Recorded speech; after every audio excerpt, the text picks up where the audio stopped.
Nicolas Canteloup va passer. Mais d'abord, vous voulez nous faire découvrir un jeune magicien. Il est originaire de votre région, hein. Il est de mon Bordel, village natal. Il a fait Sciences Po, il a étudié l'art moderne à Boston. Et finalement, son rêve, c'est d'être magicien. Il s'appelle Rémi Larousse.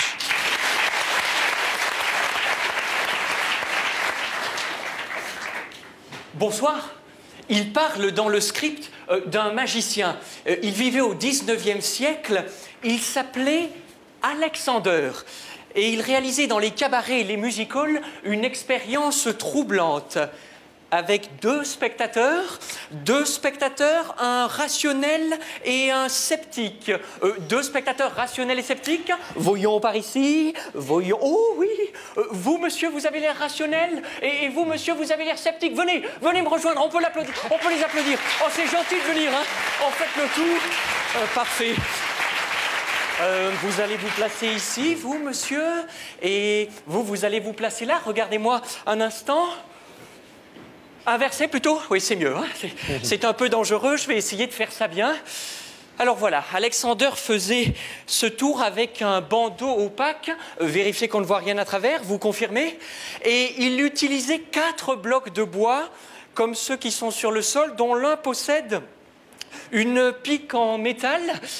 Vérifiez que la pique est bien solide, qu'elle n'est pas en plastique. Vous confirmez? Parfait. Alors voilà ce qu'il faisait. Il plaçait les 4 blocs de bois sur le sol et il recouvrait les blocs de bois avec des objets opaques. Ils ont mis des gobelets en plastique ici, là, et il commençait à mélanger tout en regardant les spectateurs de façon à ce que personne ne puisse connaître la position de la pique en métal. Vous, monsieur, oui, vous, approchez-vous, comme un gentilhomme, placez un genou à terre, allez-y, au plus près, plus près. Voilà ce que nous allons faire. Je vais me tourner, placer ce bandeau sur mon visage, je vais vous demander de mélanger les blocs de bois de façon à ce que personne ne puisse connaître la position de la pique en métal. Ça va aller? Allez, hein? Je peux vous faire confiance? C'est parti. Allez-y, mélangez les blocs de bois, mélangez-les. Prenez votre temps, mélangez les 4 blocs de bois, prenez-les par leur base. Personne ne doit connaître la position de la pique en métal.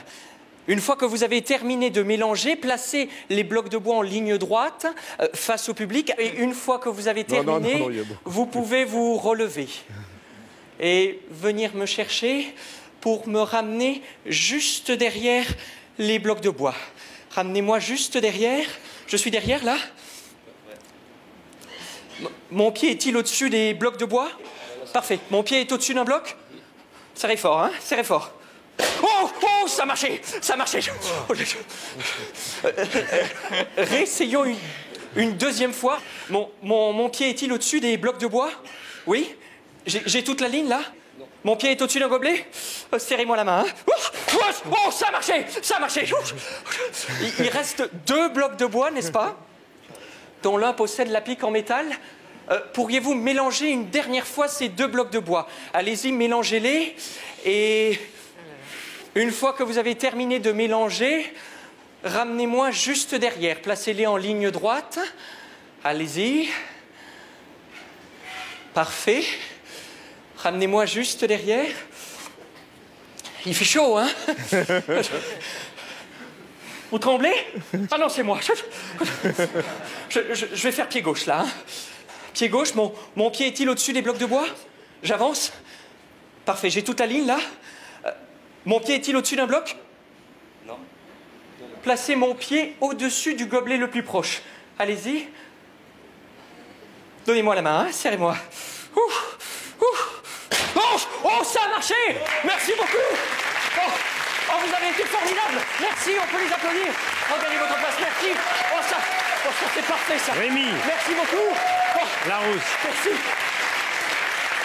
Rémi Larousse, au théâtre Le Funambule Montmartre. Voilà. Rémi Oh là là, Larousse. c'est mauvais pour le cœur, ça. Hein. Oui, j'ai eu des palpitations, effectivement. Rémi Larousse, 25 Rémi ans. Larousse était, il n'y a pas longtemps, un petit garçon de mon village. Et tout petit, il disait, quand je serai grand, j'aurai un très grand camion. Et il y aura écrit dessus Rémi Magique. Il a d'ailleurs été reçu à Sciences Po en expliquant au jury qu'il voulait être magicien. Et il est magicien, et son spectacle marche très bien, il faut que vous alliez le voir. Ah oui, Sciences Po mène à tout. Voilà. Mais il y a beaucoup d'hommes politiques qui sont passés par Sciences Po et l'ENA qui sont devenus magiciens aussi. Oui, quelquefois illusionnistes. C'est ce que je voulais vous